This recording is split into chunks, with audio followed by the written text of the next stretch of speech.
Welcome to Battalion 13 the Podcast, Episode 3. It was dark, but not pitch black. All around him, acrid smoke hovered in the air. It seemed to be a remnant of the simultaneous discharge of thousands of heavy firearms. The thick, dusty air was beginning to settle around him, and then, through blurry vision, Darian could see the ruins of a well-developed, industrious city. As his vision cleared, he looked up to see an enormous garnet energy field beginning to form over the entire city. When the field completely covered it, hordes of unfathomable beasts phased into being, as if from nowhere, saturating his vision in every direction. They began killing and feeding off of every human victim they could find. Darian simply surveyed as the undead sired new vampires, and as demons ripped people to shreds so viciously that even the victims' loved ones couldn't have identified them after they had been attacked. There were bodily fluids everywhere, and the stench of it made him feel nauseated. Why was he seeing this? Why was he powerless to stop it? He saw a small strike force entering through a temporary fissure in the energy field.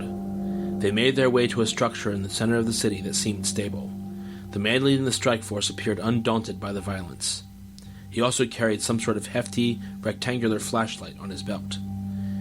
Darian was shocked when he saw the man's face. It was him. Darian saw his own face. Darian woke in a cold sweat. All of his night clothes and bedding were drenched in perspiration. He was freezing, but exhausted, so he stripped down to nothing quickly, grabbed a fresh pair of boxers, and shivered uncontrollably. He wrapped himself in a clean blanket that was folded at the foot of the bed. When he looked at his clock, it was 8 a.m. He was appropriately spent and fell back to sleep almost immediately. The group didn't wake up until later that day around 1 p.m. The fog outside was getting quite substantial.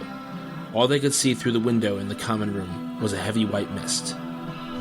Max attempted to turn the TV on, but got nothing but static on all channels. Hey, what's up with the TV? Are there no broadcast stations around here? Ethan looked up from the book he was reading. This place seems pretty remote, so probably not.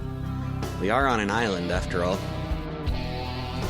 Kristen, who was still half asleep and wearing her night clothes, walked over to the window and attempted to open it to no avail. Hey, can I get a little help here? I could use some fresh air. The man stink in this place is getting ripe. Excuse me, I showered this morning, thank you very much. Ha! Could have fooled me, Jesse. You sure that's a good idea, Kristen? Jesse mocked offense and lightly punched Eric in the shoulder. Ethan just sunk lower in his chair and pretended he wasn't listening. Kristen was too focused on opening the window to hear Eric's question. That's enough of that, Chris. They haven't realized you're just one of the guys. Max laughed. Darian walked over to where she was standing and helped her crack the sliding window a little. As soon as it was cracked, they both received a mini electrical shock from the outside of the window. They immediately closed the window. What the hell was that? Kristen recovered from the shock and looked at her hands. There was no physical damage, and she still was a bit confused by what had just occurred. Fuck! I don't know, but I think it's safe to say that none of us should open any windows for the next 2 days. I know we aren't supposed to go outside. I guess opening the windows is part of that. Damn right stay away from windows. I knew it was a bad idea. Chad rose and sauntered over to the window. He pointed out the window at the fog. I'm really starting to wonder if this is just fog or if it's something else entirely. I think there's more to each rule than what was laid out in orientation. It would be a really good idea if we think clearly before doing anything and, of course, continue to follow the rules Miss Sanders laid out for us. Everyone agreed with Kristen. None of them wanted to get shocked no matter how much their curiosity got to them. James stumbled through the double French doors at the front of the Two Keys Hotel in Baltic City. Once inside, he collapsed into a plush, dust bunny-covered olive shag rug. Sleep took over, yet it was not restful, and a deep hunger stirred within. A few hours later, while they were eating dinner in the kitchen with some of the other students from other floors, the power abruptly died. Everyone could still see due to the substantial ghastly fog that surrounded the building. The silver hue of the fog illuminated the rooms with ambient light. Battery-powered emergency lights illuminated all areas not brightened by the white mist. Nobody was alarmed about the power outage because they were all told about it when they first arrived. Darian had asked around, but no one knew any more information as to why they were there or what the deal was with the strange rules they were given. The power remained off for the duration of the night and the next full day. All the while, the fog seemed to get more concrete and compact. No one could see past its murky wall. Meanwhile, back on Terra 1. So, Denise, John Pierce tells me that you've agreed to accept our offer to join the Order of Magistrates. Your knowledge of the Kane family and their friends will help protect them. You understand, though, that this will require a sacrifice on your behalf. Yes, Miss Madison. I'm willing to do whatever it takes. Denise knew she had made mistakes when it came to friendships in the past. This grand gesture of protection would prove her true loyalty and show enough compassion that true forgiveness could occur. Even if her friends didn't know about her assignment, even if she worked behind the scenes, it would all be worth it, just to protect her best friend Kristen and the rest of the gang. So, what's next?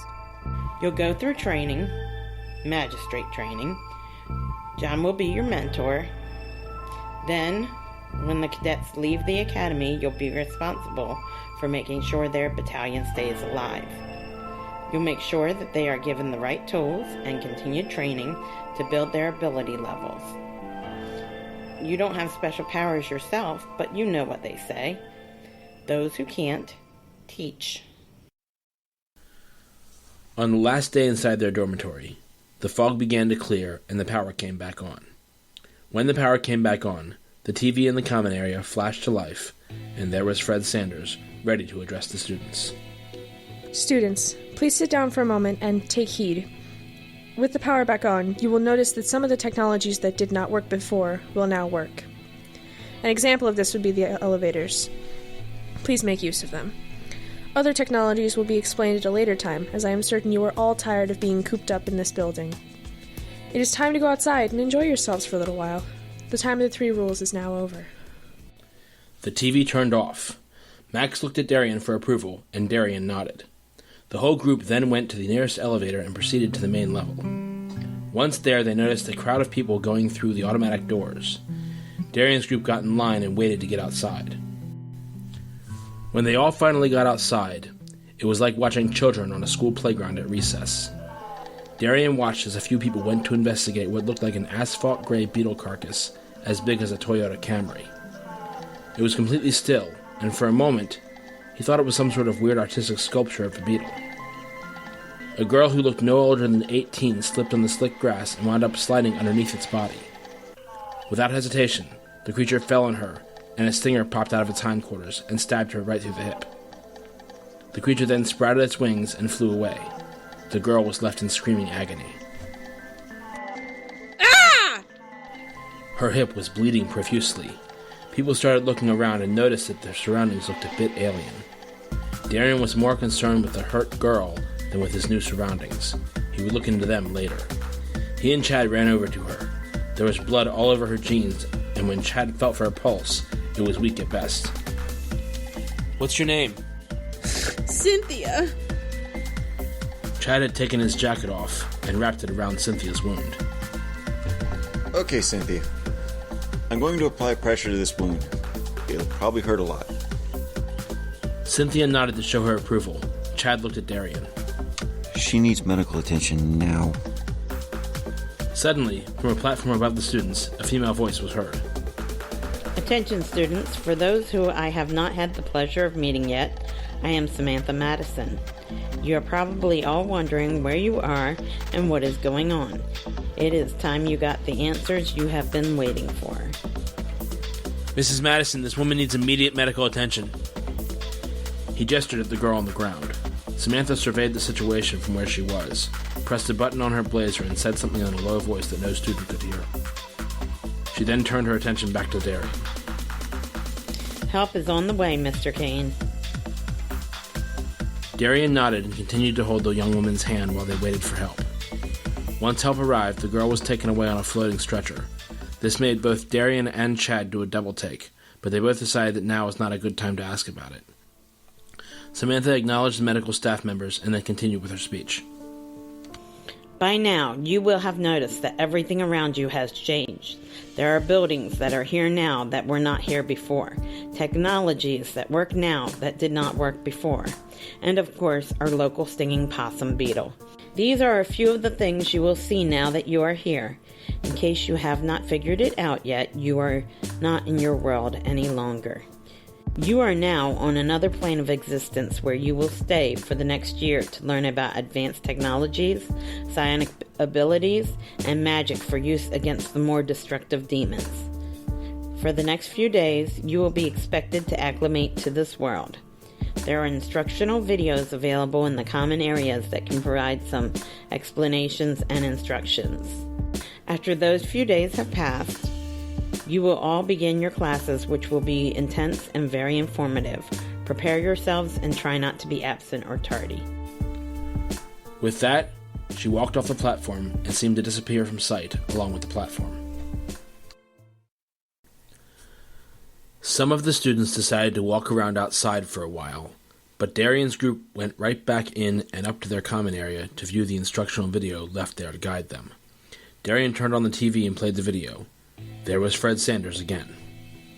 Does this woman do all their videos? Hello, new students. As you've already been told, you are no longer in your worlds. Do not be afraid. This was necessary in order to train you in the best possible fashion. I will now go over with you some of the technologies that you will be utilizing while you are here for the next year. First of all, you will notice that the lifts in this and other buildings go a lot faster than you are used to, but with none of the ill effects on the human body that this would normally cause. This is due to inertial dampening, and this is the same technology used in our interstellar crafts. Now on to the food replicators. You will notice that in your individual quarters, there are what look like sliding door cabinets with a control panel that will now be visible to you. You will use them like so. She pressed a few buttons and there was a light behind the cabinet door. The door then slid open to reveal a bowl of what looked like soup. I have just asked the replicator to create for me a bowl of chicken noodle soup. The pattern for this simple item is stored on a networked drive so that when you press a few buttons, you can access it, and it will then be constructed in a matter of seconds. This is true for most food items. The cafeteria will still be open so that more complex meals can be made. The next item we will be discussing is your personal communicator. In each of your rooms, you will find a small rectangular device. Place it under your right ear. You will feel a sharp pain that will quickly subside. This is the implantation of your communication device. It will only activate when you tap it once with your finger and stay active until you tap it again. You may use it to contact any member of the staff or student body at any time by saying their full name. There are also 3 emergency commands: medic, supervisor, and mediator. Those last 3 commands are only to be used in emergencies. You will also each be given a wristband computer for visual communications and battle plan coordination. Your thumbprint will be used to access any classes you go to, as well as weapon storage when advanced weapons training begins. This concludes your video guide. Thank you. The monitor turned off. Darian was trying to figure out where the video had originated from. He noticed there was no cable plugged into the back of the monitor, and there was no slot for a videotape. This confused him a bit. It was at that point that he decided it was best to just let it go and follow the instructions he was given in the video. Well, I guess we should go and plant ourselves. He walked to his quarters, picked up 2 small implanters, and walked out to the common area. He handed one to Kristen. I'll go first. He placed the device directly on the skin underneath his right ear. The device emitted a small, high-pitched sound, and then Darian felt a very sharp pain. The pain quickly faded, and there was a small, barely noticeable red mark underneath his right ear. Do you feel any different? No, not really. It hurt for a second, but I can't even feel it now. Kristen placed the device under her right ear and went through the same process. Once everyone saw that they were okay afterwards, they all decided to implant their own devices. Is anyone else starving? Yeah, actually. Let's check out this replicator thing. Chad looked up from an intense stare into nothing. Really don't have an appetite after all that blood. I hope that girl Cynthia is okay. We should check on her. Darian had always been the leader of their social group, and it really made sense that his role continue in this new phase of life. Kristen, Chad, why don't you come with me? The rest of you should relax here and try out these replicator things. Darian, Kristen, and Chad got up and walked over to the elevator. Darian suddenly realized that he had no idea how to find the medical building. Kristen had an excellent sense of direction, and she suggested that they go to the main level of the dormitory. Once there, they found a map of the campus and located the medical building. As soon as they figured out which way they needed to walk to get there, they set off to see how Cynthia was doing. It was the summer of 1968, and the young Andrea Davis was meeting up with her friend Edward to get some botany advice. Hello, my dear one. Andrea leaned over and kissed Edward Maheg on the cheek, then wrapped him tightly in a warm, full frontal embrace. I didn't see you at the coven meeting last night. Sorry, baby. I was caught up in the astral realm with Diana. We were, exploring sensations. Andrea touched his left arm and squeezed his bicep slightly. Then she put her head on his chest and let out a long sigh. Maybe you can help me discover some sensations sometime. Andrea purred in a way that made Maheg question the intentions behind their friendship. Damn, she was such a flirt. Eugene better propose soon, or else he'd give her something to really purr about. So, how can I help you with your growing problem? Do you remember the Alice flower I've been breeding? Well, check her out. She's grown 2 more feet. Maheg stepped into the greenhouse, turned right, and saw that the Alice flower was now 3 feet tall in the palest shade of sky blue. Tiny pink freckle-like marks spotted the base of the tulip-shaped flower. Waves of giddiness passed over him immediately, and he began to feel wonderment like he hadn't felt since he was 10 years old. Andrea, this is stunning! And what's with the psychoactive effect? I feel like skipping and exploring and jumping into a lake all at the same time. As Alice grows, her powers grow too. Here, take this hematite. It'll ground you. I don't know if I should try to prevent further growth or see where this goes. I think for now, we should see what our botanical instructor thinks. Maybe get the opinion of an expert. I'd hate to have her not reach her full potential, though. I agree. Let's go now. Andrea took Maheg's hand and pulled him towards the instructor offices. While Darian, Chad, and Kristen were walking across the campus, they noticed that at this exact moment, it really did just look like any other college campus. There were people walking and talking, there were couples kissing, there were even a few people playing with a frisbee. The weather was a perfect 74 degrees Fahrenheit. The suns were shining down. Suddenly, Darian was a little alarmed. Guys, is it just me or are there 2 suns? Fascinating. And hey, look at that turquoise-colored sky. I could get used to this kind of beauty. Kristen smiled. Once they arrived at the medical building, they went to the front desk to ask the nurse about Cynthia.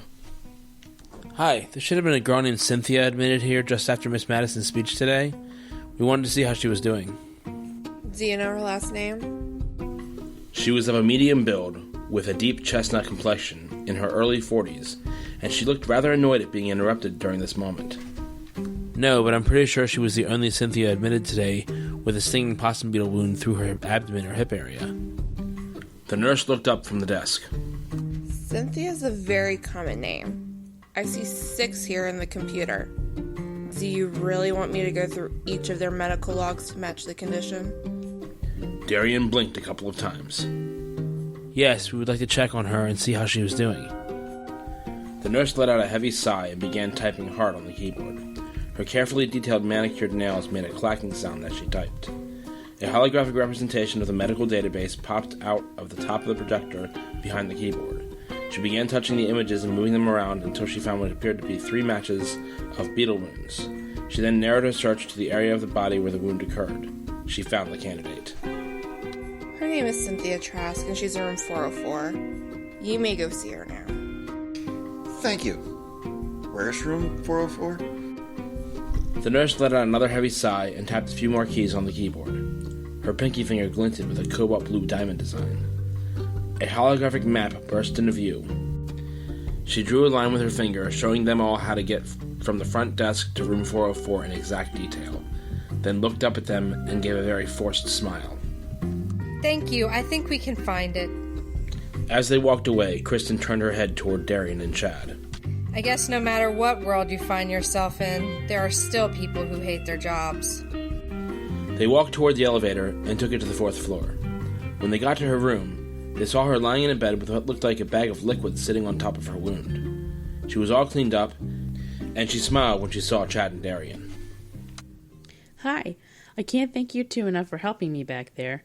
If it hadn't been for you, I'd probably be dead right now. Chad was just staring at this beautiful girl. She was about 5 foot 8 inches tall, slender build, long light brown hair, and blue eyes. Chad found himself not knowing what to say, so Darian had to step in. I think I speak for both of us when I say that it was no problem, really. I would also like to introduce you to my wife, Kristen. Kristen walked up to her and extended her hand. I'm Kristen. Cynthia stretched out her hand to grab Kristen's. Glad to meet you. She turned her attention to Chad. So what about you? Any significant other? Not yet.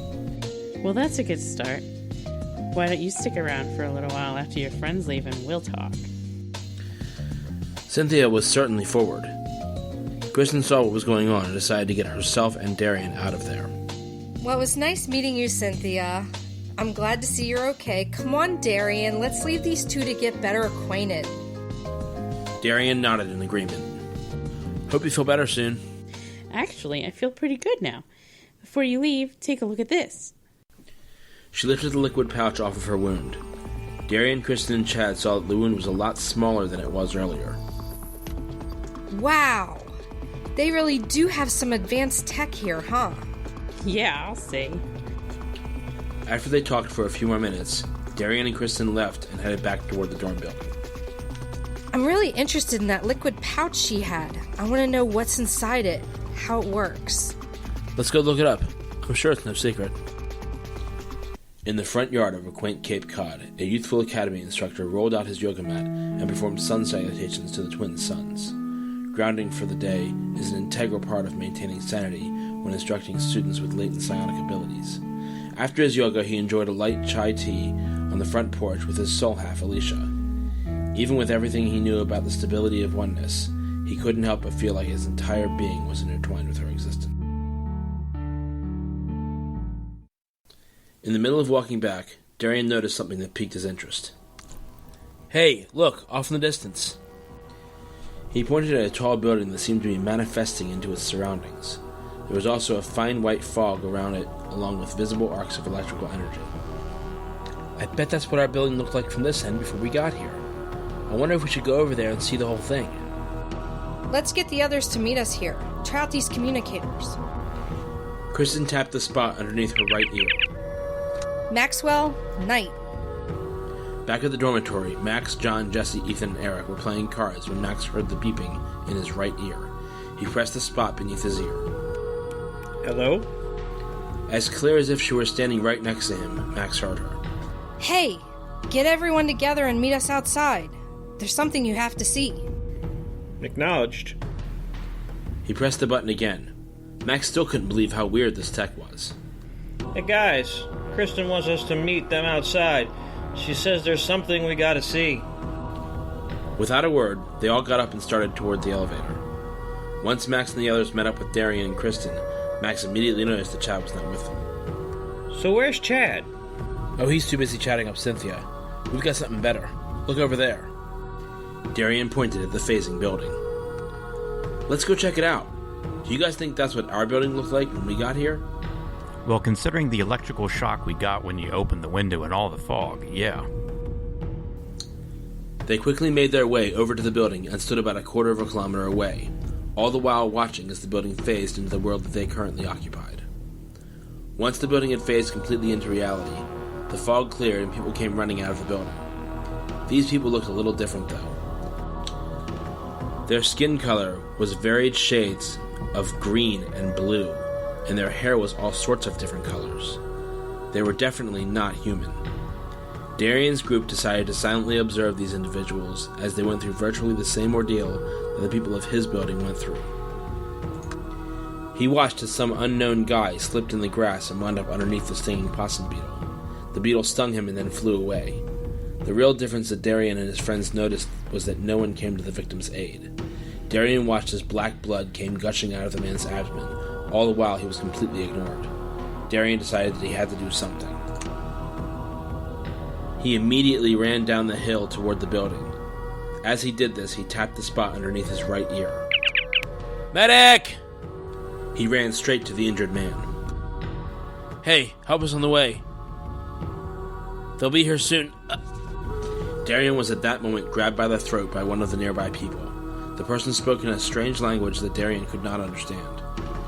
All he knew was that he was being choked by someone who was also yelling at him. As this was happening, a podium appeared on the platform nearby, and a green-skinned woman with orange hair and a tight brown dress appeared. She said something in that same strange dialect, and the man who was lifting and choking Darian dropped him. Shortly after that, the medical team arrived, and the injured man was taken on a stretcher to the medical building. Max and the others were running down the hill to see if Darian was okay when they saw the woman on the platform disappear. They also observed the green and blue-skinned people walking back into their building. When they got to Darian, he was still recovering from being grabbed hard by the throat. They helped him to his feet, and then they all walked back toward their building. James heard a faint, steady clicking as he was regaining consciousness. It was getting louder and louder, and he realized they were footsteps. As he opened his eyes, he dimly saw a black leather boot heel with studded spikes touch the ground just inches from his face. He looked upward as high as he could from his current vantage point, and saw black leather pants on a feminine frame. Well, hello. It appears that someone has brought me a package.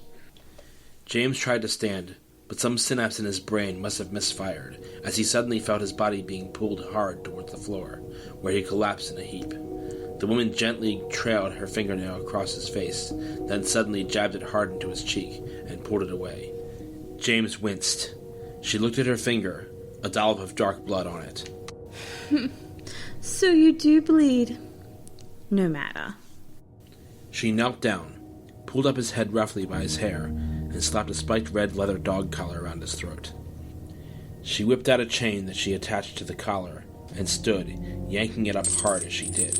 The top half of James' body hung somewhat limply, and his hands went to the collar to try to relieve the pressure on his throat. He tried to speak, despite his choking and sputtering. Please. The woman backhanded him across the face, hard. Then she grabbed him by the throat and brought him to his feet, pushing him back up against the thick metal pole in the center of the room. You will speak only when you are bade to. My name is Dominator. You will obey me without question. The fog in James' brain seemed to lift, and he seemed to be able to stand again. He was too scared to try to speak, so he simply nodded. Do not think you can escape. Your body belongs to me. You can only make use of it only when I choose to allow it. To drive the point home, she turned him off again. James felt the cloudiness return, and he fell to the floor hard. Again, she grabbed him and lifted him up, slamming him against the pole and allowing him to stand again. Heavy footsteps could be heard approaching. You will speak when spoken to, and only when spoken to. James nodded. Nightmare briskly entered the room and made a quick assessment of the situation.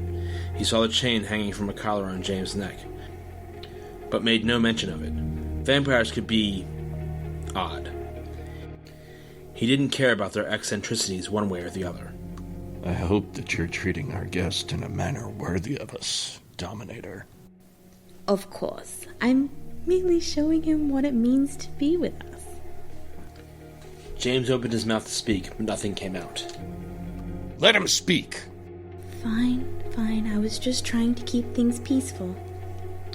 Dominator hissed softly into James' ear.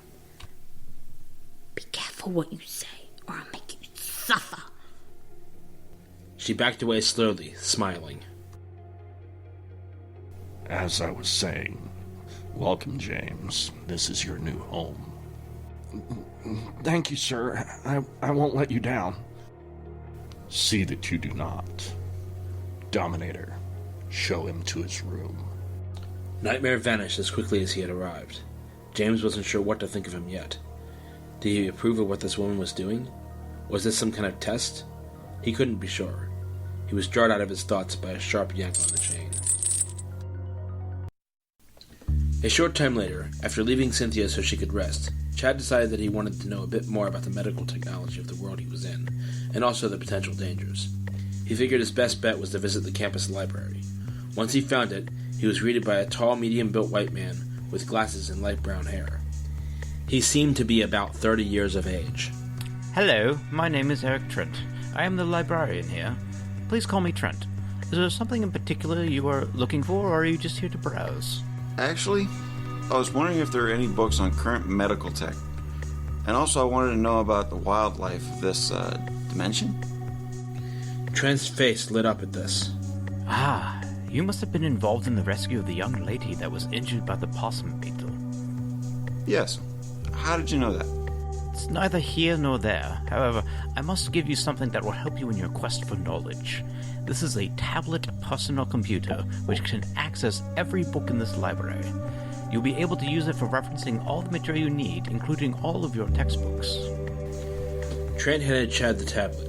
It was about a centimeter thick, 10 inches long, and 8 inches wide, with an LCD monitor in the middle, taking up most of the space. How does it work?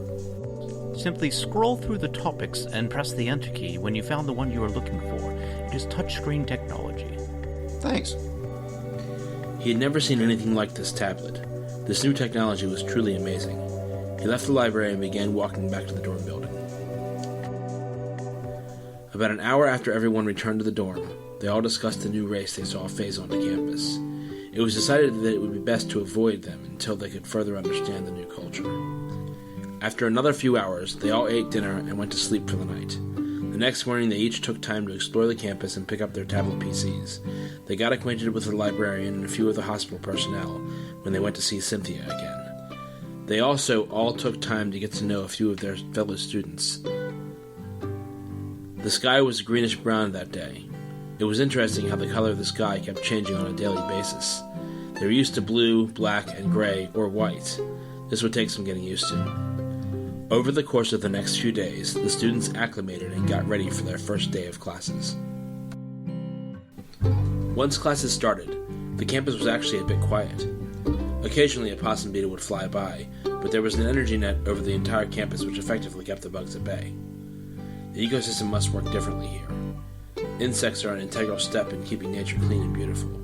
In Kristen's world, it was difficult to see how nature worked together symbiotically, but here, every plant and insect had a relationship, one that Kristen had a keen interest in discovering. She couldn't wait until her first botany class. The first class that Darian's group attended, however, was about the science and reality of interdimensional travel. The teacher began discussing rifts and portals in great detail, as well as a few other useful pieces of information. When you open a portal, you are opening a kind of transformation passageway. What this does is change your body's vibrational alignment in order for it to exist in whatever dimension in which you are traveling to, so that your body can exist within that dimension. This has little or no negative effect on the environments of either world. When you open a rift, it is considered a tear in space and time. Your body can adjust to the new dimension, but the environment can be negatively affected. This can result in odd weather anomalies, and if done too often, can result in the collapse of the two different worlds into one. The results of a collapse such as this can be tragic, so this is to be avoided at all costs. Another piece of information that will be important to keep in mind is that small devices like remote controls cannot be used to open a portal. This has to do with the instability of the energy surrounding a portal. It takes magic and technology to open a portal. Without the use of magic, one could accidentally create a rift, which, as stated before, could be very destructive. However, you can open a viewing window into another world using only magic. Kristen, I understand that you have experience in elemental magic. Would you please come to the front of the class? Kristen rose and headed to the front to stand next to the instructor. Now, there are 3 classes of dimensions: quartz, magenta, and obsidian. Your Earth, Terra 1, is a quartz class dimension. Things are generally stable. Magenta class dimensions are a bit more evolved. Magic and science work well together, like here at the Academy. And in Obsidian class dimensions, things are a bit apocalyptic. Kristen, choose a stone from the bowl on my desk. Inside the cavernous dish, Kristen saw various shaped clear quartz crystals, quartz, magenta stones, and obsidian rocks. Kristen picked an oblong magenta stone and handed it to the teacher. This one is quite nice. The teacher handed it back to her. Now, with your arms and legs outstretched like your body is a star, feet apart, just so, and arms outstretched, hold the magenta stone in your power hand. For any of you unfamiliar with the term, this is typically the hand you write with. Kristen, you can now put your hands together, close your eyes, ground, focus, then repeat after me. The earth and air move at my will. Bring to me the dimension I seek, Terra 7. Open the window, not the door. Let me see in. I am not ready to travel. The alignment is magenta, and with no harm, I seek this earthly plane. Open the window now. Kristen repeated the words and then brought her arms down from the together position over her head. As her arms came down, a window to the Terra 7 magenta dimension opened, and the class could see a world of utopian bliss. On a busy street, an ecosystem of water and wind transported travelers to their destinations without toxic waste. Children stood in front of an artistic rendering of what appeared to be a vastly colorful periodic table of elements. The instructor took hold of Kristen's arms and pulled them together into a closed motion, and the window to the Terra 7 dimension closed. The next class they had was self-defense. Since the first day was orientation, they didn't actually practice any techniques. These classes took up a fifth of the school day, so when the defense class let out, they all went to lunch. The main cafeteria was quite large and located in the center of the campus. When the group sat down to eat their lunch, Darian noticed that the green and blue-skinned race had been seated across the cafeteria from the humans. This didn't seem right to Darian. He felt that perhaps this was some sort of segregation. Darian got up and walked over to the food line, where one of the green-skinned people had just gathered his lunch, which appeared to be green and gelatinous in nature. Hi, I hope I'm not the first human to greet you, but either way, I just wanted to say, it's an honor to meet someone from another race. Darian hoped that this would start a dialogue. The green-skinned man began to speak, and after seeing the blank look on Darian's face, he opted to press a spot under Darian's ear and hold it. This felt odd, but not painful. When the green-skinned man removed his finger, Darian looked at him inquisitively, as if to ask, what just happened? The green-skinned man finally said something that Darian could understand. I just activated your universal translator. It is a part of your internal communicator. Oh, well, thanks. What's your name? Atta Jareth. Atta. Good to meet you. Darian reached out his right hand. Yes, this is a custom of yours, the shaking of the hands. Atta reached out his right hand and took Darian's firmly and began to shake it. Would you like to come eat at my table? I'm sure my friends would love to meet you. Actually, I have people waiting for me, but maybe some other time. Definitely. They each walked back to their own tables. Darian explained the encounter to everyone, and everyone decided to activate their universal translators to avoid any further misunderstandings. Meanwhile, in the Academy forests, John Matthews, Ethan Evans, and Eric Trent were on a mission of their own. Remember, Ethan, you're going to feel afraid. Tear like you're knocking on death's door, but it isn't real. This stuff really screws with empaths, especially powerful and untrained ones. Once you begin to feel the fear come upon you, I want you to use the hematite stone I gave you to place at a 25% level shield in front of you. As the fear increases, increase the shield level. And I can control that intensity just by focusing and willing it? Yes, it's just what we practiced when I attacked you in the meditative state. Are you sure that I'm ready for this? No, you're not ready, but this is an important part of your training. No empath is ever ready for this their first time. John, once Ethan starts to feel the fear, he will make us aware by holding up his first and second fingers on his left hand. At this point, you'll raise your tranquilizer gun and find the Timor in your field of vision. Got it! After John tranks the Timor, we'll go over to it and drain the fluid from its sac and release it back to its pack. Holy shit, I just saw one! A bunch of them! Ethan was looking around warily. His breathing was heavy. I don't see them, but I can feel it. Pure terror. We gotta get out of here. This is going to go badly. In a panic, Ethan dropped the hematite stone. Breathe, Ethan. Just inhale for 8 counts, then exhale for 8 counts. 1, 2, 3, 4, 5, 6, 7, 8. Trent counted through several breaths and handed Ethan the spherical hematite that dropped out of his hand. A whole pack of Timors were migrating past them. John took his shot at one of the trailing Timors, hitting it with a trank. The others didn't seem to react. Ethan held up the hematite, his arm trembling. Trent began speaking in a soothing tone to help Ethan regain control. It's breeding season. They're looking for their mates. Those sacs filled just before puberty, and they travel in packs until their individual families formed. You see the long, fiery orange fur? That proves their ancestry to the fox family, but those fear sacs sure seem more like the trait of a bullfrog. Ethan had lowered the stone. The intense fear had passed. I got one! Let's go check it out. Ethan, can you raise your shield to 100% now? I think so. Yes. Trent put his arm out and helped Ethan up from the forest floor. The crew of 3 traveled over, and Trent used his skinny, 2-foot-long syringe to pull the fear venom from the cavity under the Timor's chin. Trent put the vial of collective fluid in several cases before dropping it into his travel pack. We don't want a leak on our hands. He smiled at Ethan, but Ethan looked a little green and only half smiled back. You did good, Ethan. No one holds it together for the first time, and we're throwing you into this early. There's not a lot of impasse of your potential out there, and we need to get you into the fight. Ethan just nodded and focused on getting his emotions back under control. After lunch, the group headed to their next class. This particular class was about dreamwalking. Once everyone was seated, the instructor came in, and the door sealed behind him. The instructor was a tall, athletic man with long, wavy brown hair. When he turned to face the class, the students could see that he had a small scar, like a line going across his forehead, above his right eye, and another one under his right eye and crossing the bridge of his nose.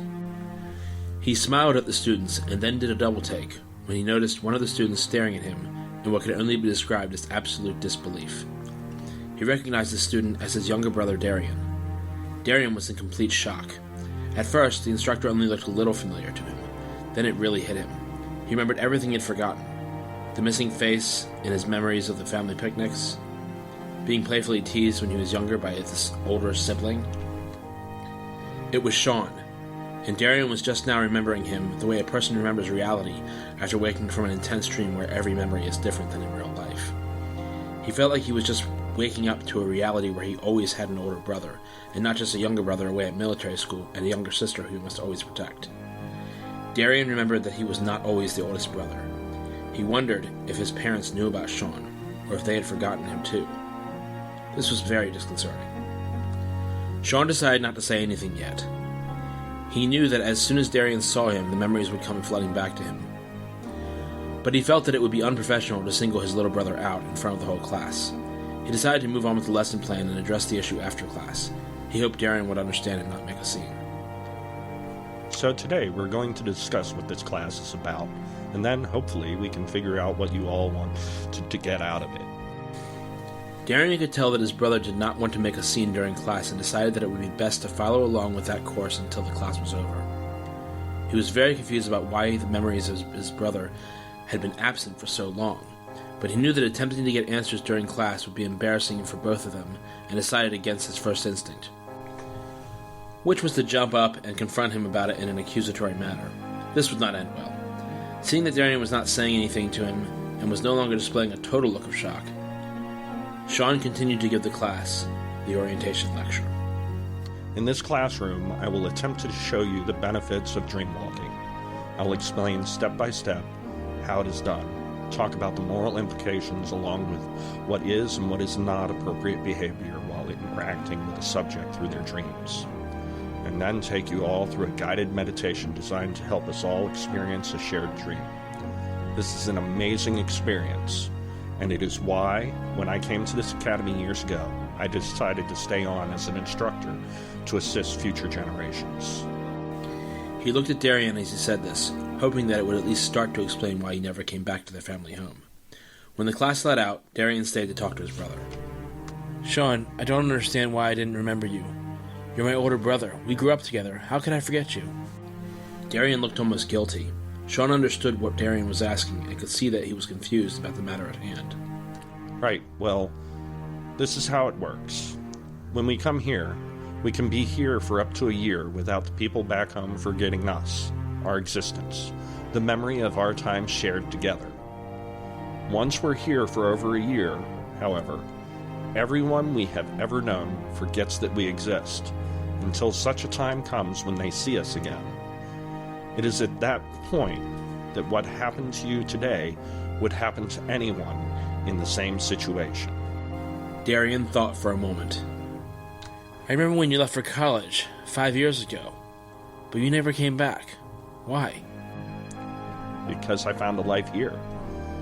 3 years ago, when I first arrived here, I was amazed at how different the technology was and how accepting the people here were of one another, no matter what their backgrounds or beliefs.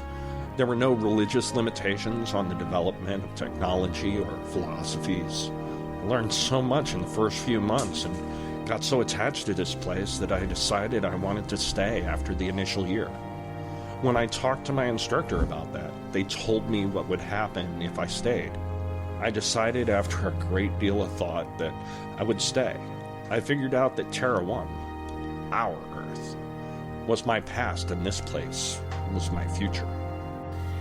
Darian thought about what his brother had said and understood why Sean had decided to stay. However, he wanted to know more. So you're telling me that there are no religious fanatics here? Sean looked at Darian, realizing that Darian was interested in one of the main things that he had been interested in when he first arrived. Well, you see, most major religions of our world never existed here, which is the main reason why technology is so much more advanced here than in our world. Do you know which religion stunted our technological and metaphysical evolution? Darian pondered this for a moment, but was unable to come up with a good answer. Never really thought about it, to be honest. First, I should tell you that religion was invented to explain things that science could not explain, especially before science had gained much ground. The problem came when society pitted science against religion rather than adjusting religion to cover only that which science could not explain. When you look at our world and its scientific development, what you may overlook is that for over 1,000 years, Earth suffered a dark age of scientific development due to extreme forms of fundamentalist Christianity. This was great injustice caused mostly by fear. This world never had Christianity, so that 1,000 years was used properly to develop scientifically, and not only that, but the people who shared this world learned to use magic and develop it into a science. There is something else as well. Due to religion and ridiculous traditions, the people of our Earth were biased against people of different origins and skin tones. So much so that they would marry and or breed with people only of the same culture and color. A lot of times this leads to an unknown inbreeding which causes physical and mental disabilities. There are people here that got away from that terrible tradition long ago, and they have less than 1% rate of birth defects and mental disabilities. You'll notice that most of the people born here are highly intelligent and moral. There's no racism or bias against people for their cultures. Love can blossom between any two people without any problems. That's another reason I chose to stay here. He spoke with passion and clarity. It was obvious he was happy here. It sounds amazing, and I understand why you stayed. But couldn't you have contacted us or come back for a visit so that we would not have forgotten you? Something Sean had said clicked in Darian's mind. So who is she? Sean caught every word that Darian had said, but wanted to answer in an order that would explain everything in the most efficient manner. The reason I couldn't leave here is because the moment I would have stepped onto Terra 1's soil, I would have begun to forget everything and everyone I ever met in this world. It happens a lot faster when you're coming from this world and going back to our world. After I met Alicia, I didn't want to forget her, and she didn't want to forget me. So we decided to stay here and become instructors in the subjects that we excelled at and we were most passionate about. In another 6 months, we'll be able to leave here and return to Earth without forgetting each other. It has something to do with rooting ourselves in this world. At that time, Alicia and I decided to return. We both miss our families. It was a lot for Darian to take in. He still had one question, though. So when do I get to meet her? Sean gave a little half-smile. How about tonight? You can join us for dinner. Sounds good. Better set the table for 4. I'm married, you know. Let me guess. Kristen, right? Yeah, how did you know? I met her when you two first started dating. Don't worry, you'll remember all of this in time. I do a lot of the cooking myself, but I'll ask Alicia to set the table for 4. And I will let Kristen know that we have dinner plans for tonight. Darian just realized that enough time had passed while he and Sean were talking that he had missed an entire class. Crap. What is it? I missed a class while we were catching up. Sean could see his disappointment and gave him a reassuring smile. It was just the first class. I'm positive you didn't miss much. I will talk to your instructor, though. We'll need to work something out. Go ahead to your next class. Darian nodded to Sean in agreement and left for his last class of the day. Darian did miss a class, so the only class he had left was the last class of the day. Darian made it just in time, and the door slid shut as he walked into the classroom. He took a seat next to Kristen and watched as the instructor fitted with one of those computer pads that they were given in place of textbooks. The instructor looked up from the pad and greeted the new class. Hello, I'm Professor Maheg, and this is Immortal Studies. He looked at his pad again and made a confused face. I think this thing needs an update. It is definitely not working properly. He set the pad down on his white marble desk and looked up at the class. Screw it. Guess I'll just wing it. He looked around at the students and realized that it was very evident to them that he was very frustrated. Sorry about that. I have some notes that I made on the thing, and now I can't access them. So I'll have to improvise and recall from memory, which I'm afraid can be a bit rusty these days. Bear with me, I do apologize. Though still clearly frustrated, Maheg's professionalism took over, and he again addressed the class. This being the first class of this course, most of you will probably expect it to be an orientation of sorts. Sorry, that is not my style. Today we will be diving right in with a quick look at the different types of immortals that exist in your world. He looked around at the students' faces. Before we begin, can anyone tell me what the definition of an immortal is? Chad raised his hand. Yes, Mr. Chad Ender. Your definition, Mr. Ender.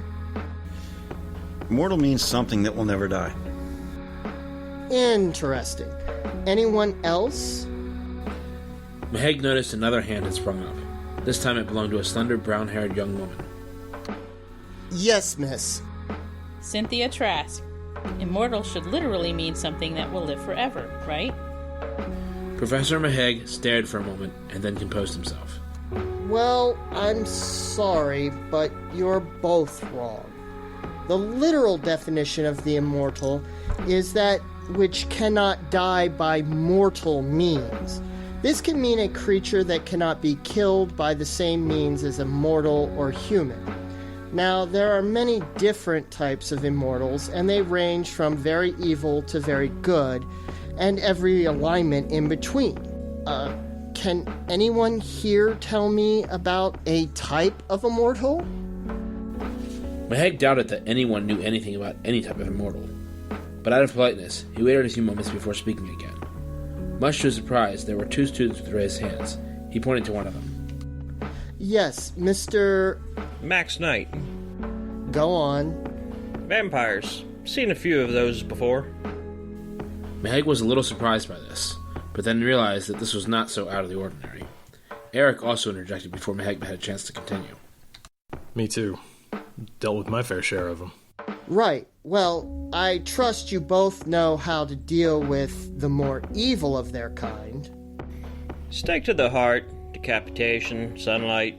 And what do you mean by the more evil of their kind? Aren't they all evil? Sounds right to me. To the undereducated, it would seem that all vampires are evil, soulless creatures bent on feeding on all of humanity. However, that is not exactly the case. I've never met a good one. As I stated earlier, all immortals of every type run the spectrum between good and evil. The vampires that appear to be evil are in fact blood addicts. They are addicted to human blood and are therefore a menace to human society. Some vampires actually drink animal blood, either from the animal itself or from a butcher shop. These vampires are not evil at all. They have jobs, they pay taxes, and they move around every 10 years or so they don't raise suspicions about their immortality among the locals. Some even fight on the same side that we do. They still have their humanity. What makes any person evil, be it mortal or immortal, is a lack of compassion and empathy for others. Sociopathy, if you will. Much of this has to do with addiction. If someone is addicted to a substance, that person will do anything to get it, regardless of who it hurts. Some people are addicted to power, like much of your politicians in the Terran dimensions. They will say or do anything to obtain and maintain their power. The same goes for drug addicts. As long as they are chasing their next high, they will do anything and say anything to get their drug of choice. Even once they are clean, that behavior never fully goes away. They may instead use legal drugs like cigarettes, or they may use food as a substitute for their drug. They may no longer pose a threat to society, but they still pose one to themselves generally, albeit maybe a minor one. With vampires, that addiction is human blood. Most vampires that succumb to this lust for human blood on a regular basis have not evolved past it. They do not plan for the future, they only live for the moment. This happens mostly to orphaned vampires. They have no one to train them, and they are reacting to their new circumstances. Maheg paused for a moment when he saw that one of his students had a distressed look on his face. He walked over to the student. Something I said sounded familiar to you? Darian remembered Justin. He wondered now if time and understanding could have saved him. You could say that. It was our high school graduation party.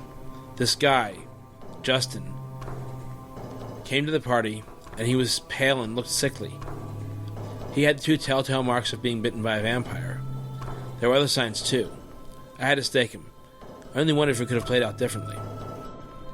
He was new to being a vampire, correct? It had to have happened earlier that evening. He was definitely still human at graduation. Was he a friend? No, in fact, he was a bit of a jerk. He didn't have many friends. You did nothing wrong. It is obvious that his sire did not stick around to train him and was probably a blood addict who only made this Justin a vampire out of some sort of guilt for draining too much of his blood. From the way that you described Justin, I can only assume that when he lunged at the person he was going to feed on, that it would have been his first taste of blood as a vampire. Things would not have gone well from there. This does bring up an interesting point, though. Maheg went back to the position directly in front of his desk. How does one know when to kill a vampire and when to simply walk away or perhaps make a new friend of one? How can we tell when a vampire is completely evil and a lost cause? The answer is simple. If a vampire is causing harm to a human, we kill it. If you're in the woods one day and see the rather disgusting sight of a vampire feeding on an animal, just leave it alone and do not call attention to yourself. If you are in a combat situation and you notice any vampires fighting on the same side as you and not even feeding off of the enemy, you may indeed make a new friend. If they are fighting on the opposite side and again not even feeding off of the humans on your side, you will have to make a judgment call as to whether or not they are evil or just following a different set of rules from what you're used to. Sometimes it can be hard to tell, but if their game face is on and they are attacking you, dust them. He looked at his watch and saw that class time was coming to an end. Okay, you should be able to access chapters 1 and 2 in your Immortal Studies text. You should be able to access it through your tablet, unless it needs an update. He gave a little half smile at the end. The class chuckled a bit. Class dismissed. Come along now, James. Follow me. I have a special room for you. James submissively followed her down the dark stairs and into a long, dimly lit hallway. She clutched his arm and guided him roughly through a doorway near the end of the hall, into a dark basement chamber. He collapsed into a corner on a dirty, ragged mattress.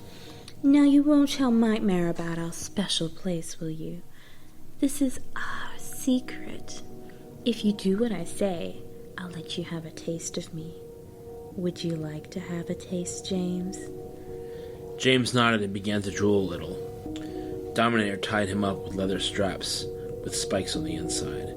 As she tightened the straps, tears began to stream down James' face, and he began to whimper. But he didn't dare speak in protest. She leaned forward and took a tiny bite from his lip and spit it out. Dark blood trickled from the wound. Oh, so odd. Now stop crying, or I'll show you the true meaning of pain. And then you'll have something worth crying about. Dominator took a plasma blade from her hip holster. She methodically began to slice away James' clothing with surgical precision. Intermittently, she would slice open a shallow wound, allowing James to wonder if it was an accident or not. Blood began to stream down his legs, saturating his socks. He was starting to get lightheaded. She pulled him by his legs so he was laying flat on the ground and squatted over him, using her plasma blade to carve symbols into his bare chest, just barely deep enough to leave a faint scar. It wasn't long before the pain and loss of blood caused him to lose consciousness. As the class let out, Darian remembered something important. Once Darian and Kristen were in the hall, he pulled her aside. Do you remember our dreamwalking instructor? Well, he's my brother. Can you believe it? His name is Sean, and he invited us to have dinner with him and his fiancée tonight. Wow. Really? Darian, that's awesome. So many interesting things are happening here. We should probably do our homework first. Do we have time? Kristen was always wanting to get her homework done as soon as she could, but it was usually stressful and boring to her. This time, however, it seemed like she was actually looking forward to doing it. I don't see why not, but let's get back to our dorm so we can get started.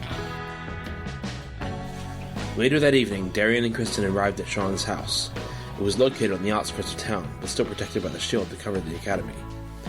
All the teachers were given houses near the academy grounds. This convenient location would not only make it easier for them to be in class on time, but also to obtain needed tech support for their tablets while planning a lesson or grading papers, as the tech could be dispatched to their homes easily. The houses were designed with input from the instructor who would live in the home. Sean's home interior and exterior design looked a lot like Darian's parents' home. It was a single story, save for a small upper room, making it a pale blue Cape Cod with white shutters. There was even a single apple tree in the front yard, with a tire swing just like the one Darian and Kristen sat on frequently. The sense of familiarity put Darian and Kristen quite a bit at ease. Darian knocked on the door.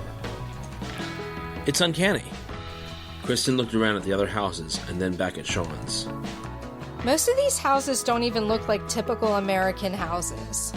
but this one looks almost exactly like your house. He must have needed this in order to stay here. The door opened to reveal a beautiful woman in her early 20s with dark brown hair and a very genuine smile.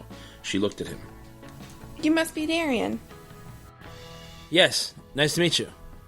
Alicia then shifted her attention. Kristen? Sean's description of you did not do you justice.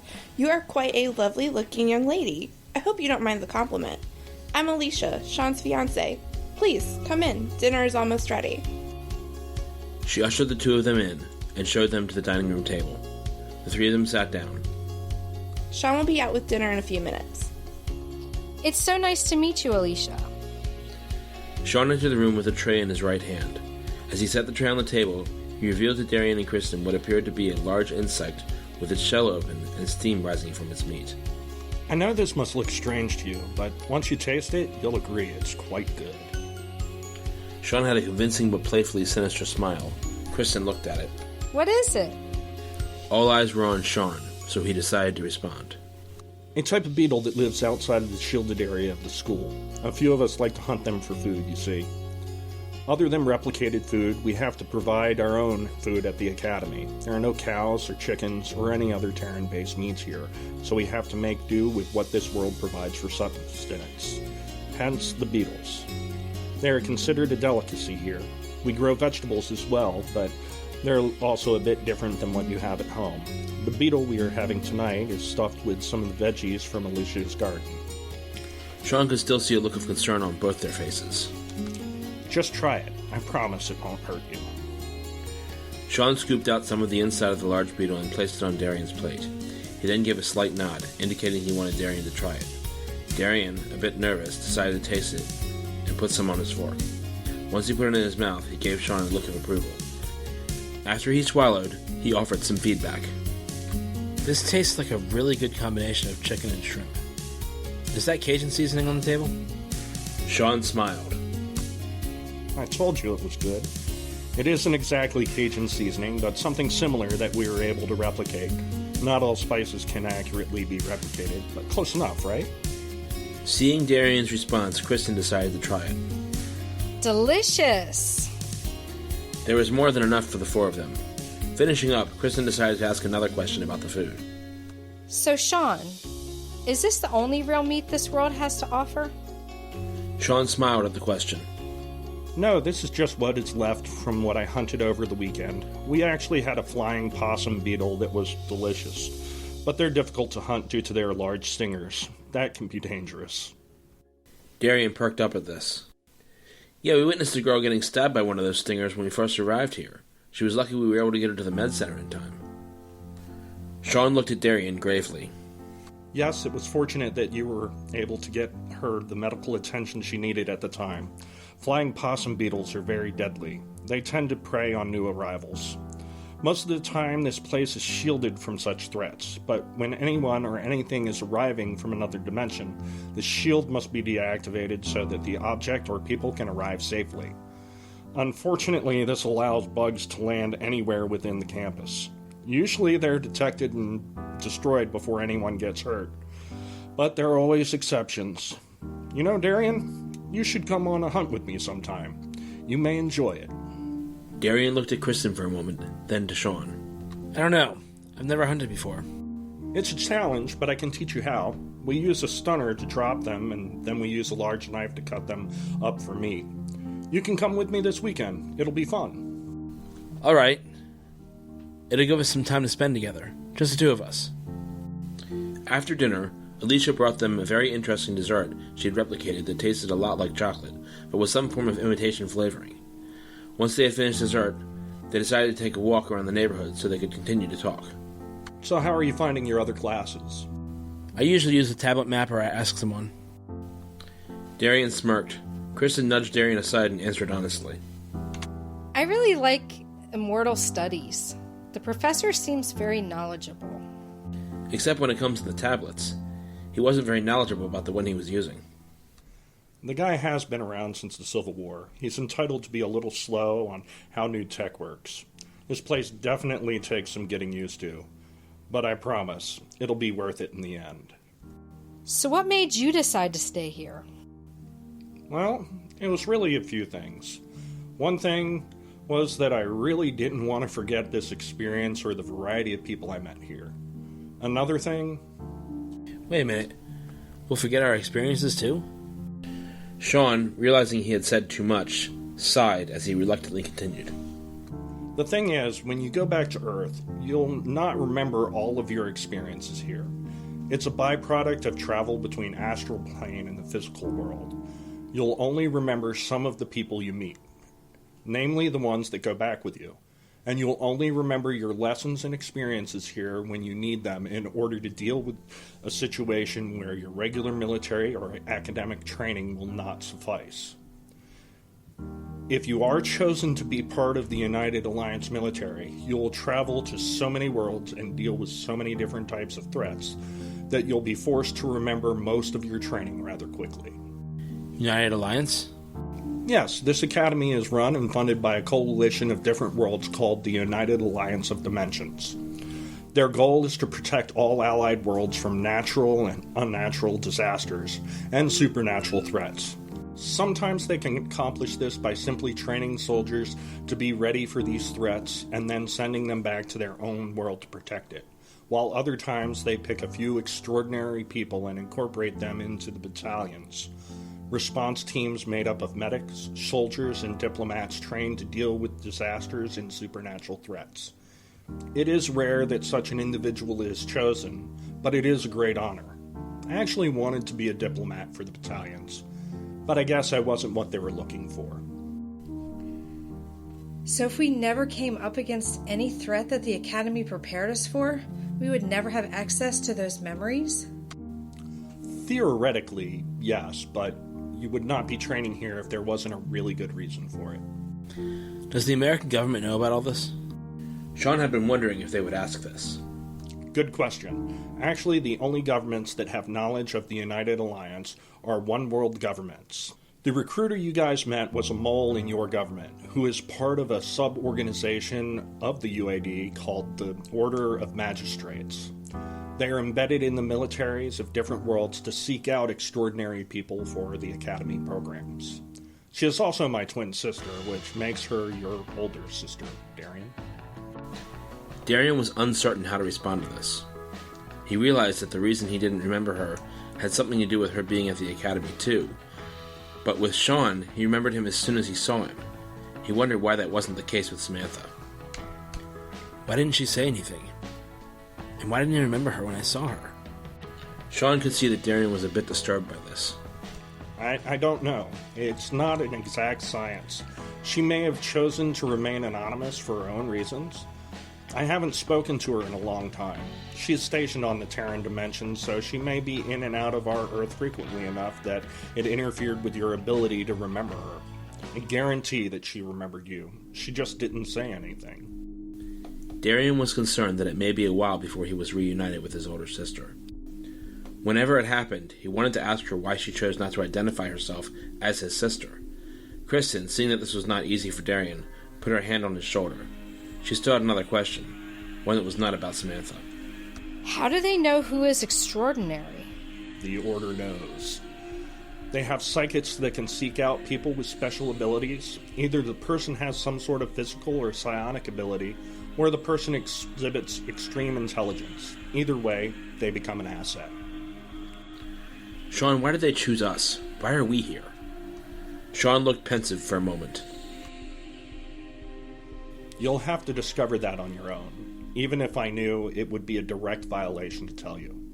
All I can tell you is the Order does not make mistakes, so you're both here for a reason. His brother's words resonated in his mind. Darian's impatience had his mind racing. His mind was now focused on finding the reason they were chosen. Could it have something to do with our exposure to vampires? No, there are many people in our world that are aware of the existence of the supernatural, but only a few of them can actually do something about it. Rest assured, everyone here is here for a reason. You have some ability beyond the normals of your world, and the ability makes you a candidate for training. You may even find yourself recruited for Battalion 13, which would be one hell of a ride. Sean stared out into the distance for a moment. Well, you two should get back to your dorm now. You have a full day of learning ahead of you tomorrow. Well, thank you for dinner, and it was great meeting you, Alicia. You're very welcome. Darian and Kristen began their walk back to the dorm. July 18th, 1995. The air is acrid in every city and town we come across. Chewing mints helps us to both keep our food down and our blood sugar up. We've seen the group of destroyers a few times now. Jake seems to know how to track them, and he's been communicating with someone who tells us where to go next. Our job is to pick up clues. This is difficult when pretty much everything is burnt to a crisp. I think Jake knows the leader of the destroyers because he seems emotionally hurt in a way that Jamie and I don't understand. I haven't gotten close enough to see the destroyer's face. I don't know if I'd want to, since it's probably the face of the most horrible monster I can imagine. I have a few weapons now that I can use with some accuracy. Last night, I threw a tomahawk directly into a zombie-looking thing, and it crumpled to the ground like a Catholic during Lent. Jamie's really good at sensing danger before it's upon us, and she's able to send us messages telepathically with these now. I trust her with every fiber of my being. Tonight, we made a simple chili with some black beans we found in a cute little farmhouse. Sometimes, I wish I didn't remember my old life. I could be sipping a hot cocoa and watching Star Wars and snuggling on the couch with Mom and Dad. I miss them so much. End journal entry. Hey, babe. Looking fine. What's different? Wait. Let me guess. Where's your scar? Did you get it removed? No, babe. I'm just trying something new. This makeup chick came to the door, and she gave me a free makeover. She did such a good job that I decided to let her go instead of feeding her to the vampires. Wow, you really did like her. You guys gonna be BFFs or something? I'm not sure yet. I did place an order with Sassy Lashes with Ash. I suppose I'll follow her in her magenta class dimensions on Instagram, Facebook, and Twitter. That way I can find her in case I change my mind. Still, it does look like she gave you a pretty good hookup on nature-inspired products. And you look wicked hot. Thanks, babe. That's Sassy Lashes with Ash. Look it up on Facebook, Instagram, and Twitter. You can purchase her products from her website, sassylasheswithash.com. Thank you for listening to the third episode of Battalion 13, the podcast. Follow us on Facebook, Instagram, and Twitter at Battalion 13HQ. Email us at b13@battalion13hq.com. Support the show by becoming a patron at www.patreon.com/Battalion13HQ.